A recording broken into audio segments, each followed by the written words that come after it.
dive into the chilling disappearance of Jasmine Lovett and her daughter Aaliyah, a case that unearths a web of deceit, betrayal, and unspeakable horror.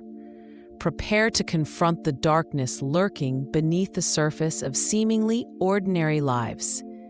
It's very stressful, but I hope they will be found, and I hope we can move forward from this.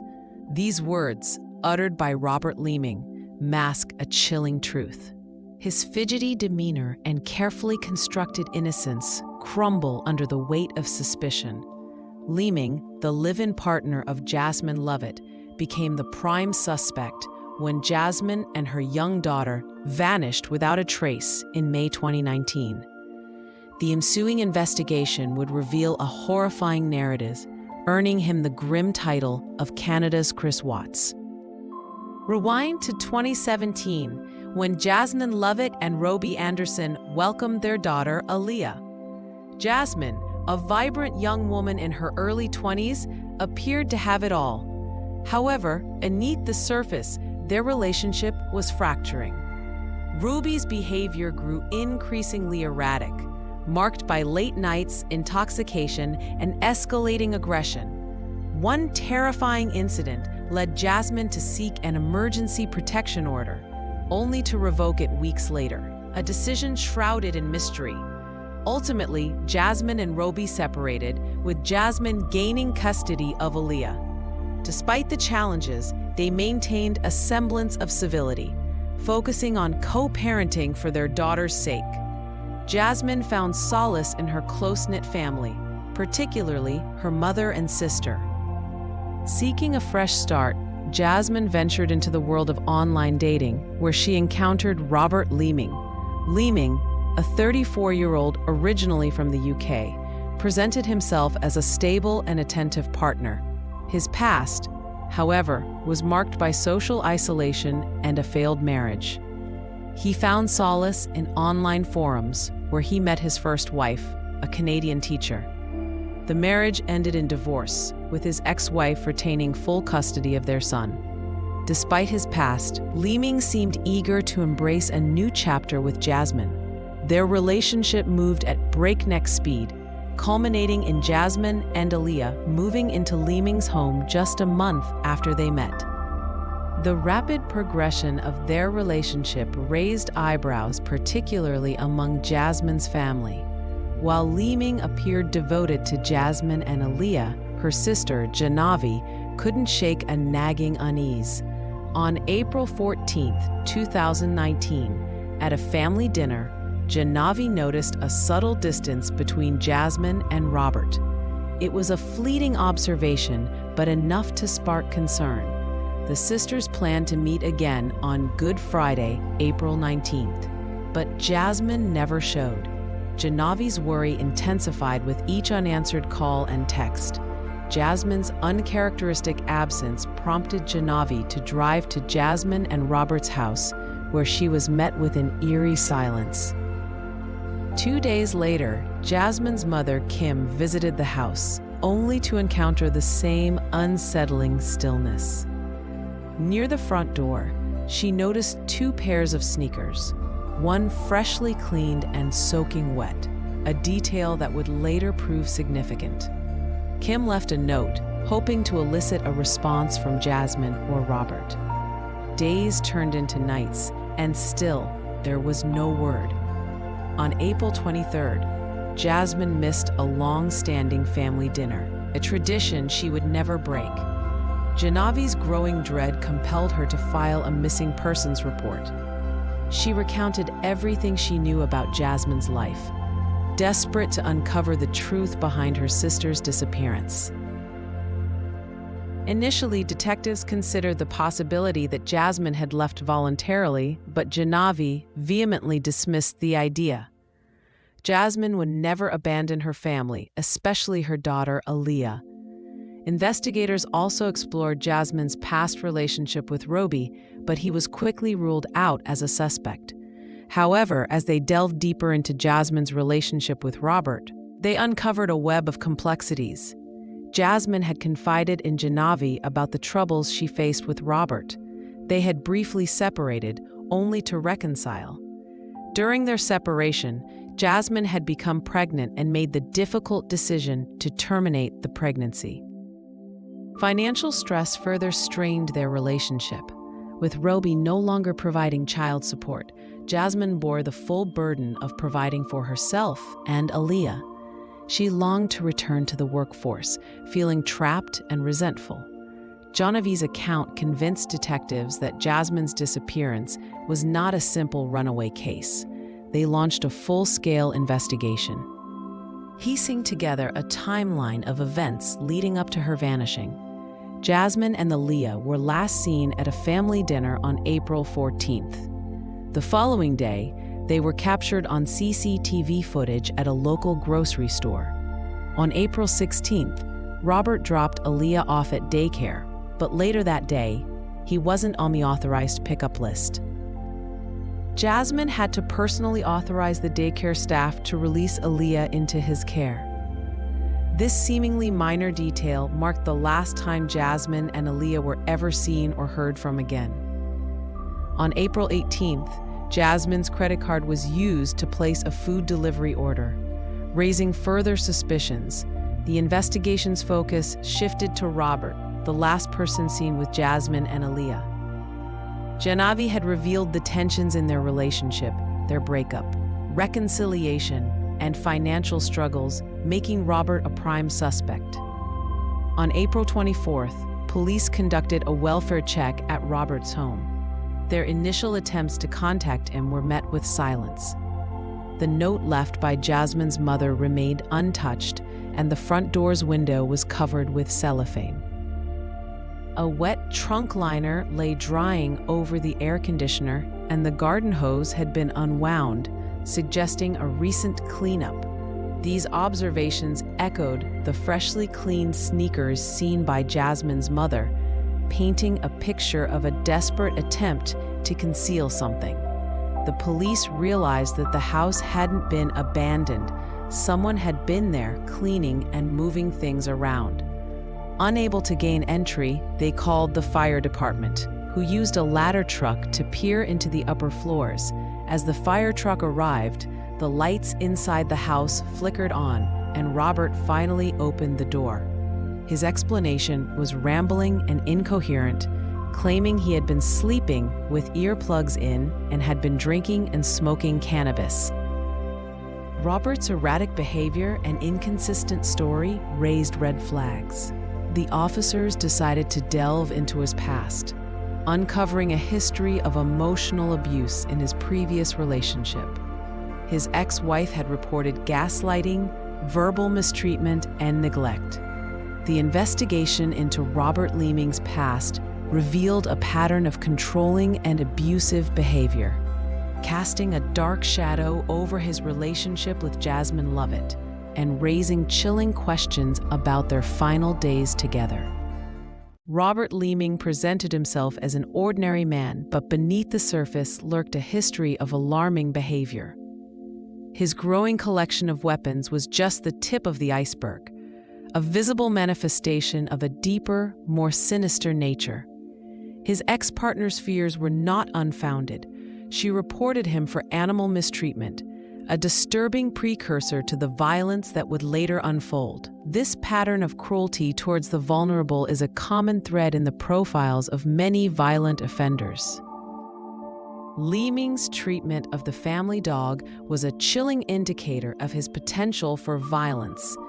Tying the animal to a tree without food or water demonstrated a callous disregard for life and a willingness to inflict suffering. Animal abuse is often a red flag, a predictor of future violence towards humans. Leeming's actions should have been a clear warning sign, a signal that he was capable of extreme cruelty. He was charged with animal abuse and pled guilty to 3 charges: causing an animal to be in distress, failing to provide an animal with food and water, and failing to provide an animal with shelter. He was slapped with a hefty fine of $5,000 and was banned from owning animals for 10 years. During divorce proceedings, Leeming's ex-wife uncovered even more disturbing evidence. His internet searches revealed a fascination with violence and death, painting a picture of a man consumed by dark thoughts. His searches included queries about chaining a dog to a tree, a chilling echo of his past actions. Even more disturbing was his search for information about a mother and child dying in a house fire, a potential foreshadowing of his future crimes. The disappearance of Jasmine Lovett and her young daughter Aaliyah sparked a frantic search. Leeming, initially presented as a concerned roommate, quickly became the prime suspect. His initial story about a picnic at Bragg Creek and Jasmine's sudden disappearance was riddled with inconsistencies. The police investigation began to unravel his carefully constructed facade. Leeming's attempts to distance himself from Jasmine and Aaliyah were transparent. He claimed they were just roommates, despite evidence to the contrary. His lies only deepened the suspicion surrounding him. He told his new girlfriend, Kate, that Jasmine was his tenant, not his girlfriend. He never allowed Kate to visit his home, claiming it was messy and that he had a roommate. The police investigation intensified, focusing on Leeming's phone records and his townhouse. The evidence they uncovered painted a damning picture of a man desperately trying to cover his tracks. He deleted photos of Jasmine and Aaliyah from his phone, a clear attempt to erase their presence from his life. His phone's location data placed him at Bragg Creek at the time of their disappearance. Contradicting his earlier statements, the discovery of a makeshift fire pit at Bragg Creek was a turning point in the investigation. The items found there revealed the horrific nature of Leeming's crimes.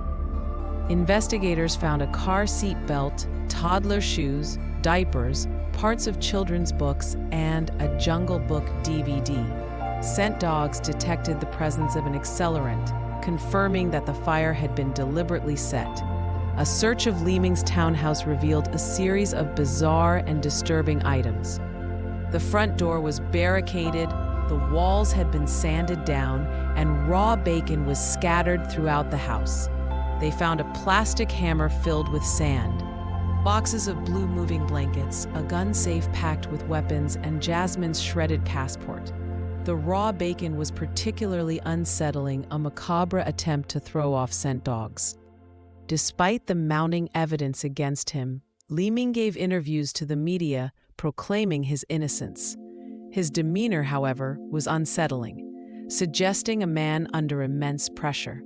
He appeared to be high or intoxicated, claiming that he had lost his job, his friends had turned on him, and he had nothing to do but drink.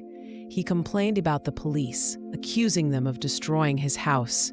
Desperate for a breakthrough, the police launched an undercover operation. 2 officers approached Leeming, posing as criminals who could help him cover up his crimes.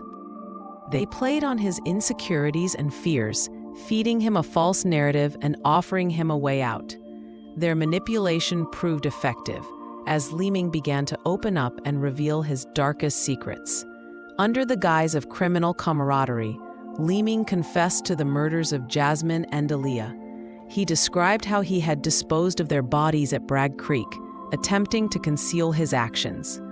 He admitted to burying them in the woods, drenching them in gasoline, and setting up a fire pit to burn their belongings. His obsession with throwing off the scent dogs was particularly chilling, revealing a calculated and methodical approach to his crimes. Leeming led the undercover officers to the exact location where he had buried Jasmine and Aaliyah. The discovery of their bodies confirmed the worst fears and brought a sense of closure to the grieving families. The bodies were wrapped in blue moving blankets, buried under dirt, sticks, and mulch. The fact that Leeming willingly led the officers to the scene demonstrated his arrogance and his belief that he had outsmarted the police. Leeming was immediately arrested and charged with 2 counts of second-degree murder. The community mourned the loss of Jasmine and Aaliyah. grappling with the horrific nature of their deaths. DNA evidence confirmed that the bodies were those of Jasmine and Aaliyah. Jasmine had suffered brutal, blunt force trauma to her head and a bullet wound behind her left ear. Aaliyah had endured savage blows to her head and back, as well as a spinal injury. At trial, Leeming pleaded guilty to the murder of Jasmine, but denied any involvement in Aaliyah's death. His defense team presented a bizarre and improbable account of Aaliyah's accidental death. They claimed that Aaliyah had fallen down the stairs, hitting her head and dying in her sleep. This story was contradicted by the autopsy findings, which revealed injuries far more severe than any fall could explain. The judge found Leeming guilty of second-degree murder in Aaliyah's death, rejecting his claim of an accidental fall. He was sentenced to life in prison with the possibility of parole after 22 years. The judge pointed out that Leeming's actions after the murders, such as drinking and smoking, instead of seeking help for Aaliyah, showed a clear lack of remorse. Jasmine's family expressed satisfaction with the sentence, but acknowledged that it would never bring their loved ones back. Leeming appealed his conviction, arguing that the medical examiner couldn't rule out an accidental fall. However, the appeal was rejected and his conviction was upheld. Jasmine and Aaliyah's families continue to honor their memories by raising awareness about domestic violence and supporting those affected. Their legacy lives on through charitable efforts and a memorial scholarship in Jasmine's name. The case of Robert Leeming raises important questions about justice and the severity of punishment. Was a life sentence with the possibility of parole enough for the brutal and calculated murders of Jasmine and Aaliyah? Some believe that Leeming deserved a harsher sentence, given the heinous nature of his crimes. The debate continues, highlighting the complexities of the justice system and the challenges of balancing punishment with rehabilitation. What are your thoughts on the Robert Leeming case? Do you believe the punishment was fair, considering the severity of the crimes? Share your opinions in the comments below, and let's discuss this important issue. If you found this case study insightful, please like this video and subscribe to our channel Into the Crime Depths for more in-depth analyses of true crime cases. Your support helps us bring these stories to light and promote awareness.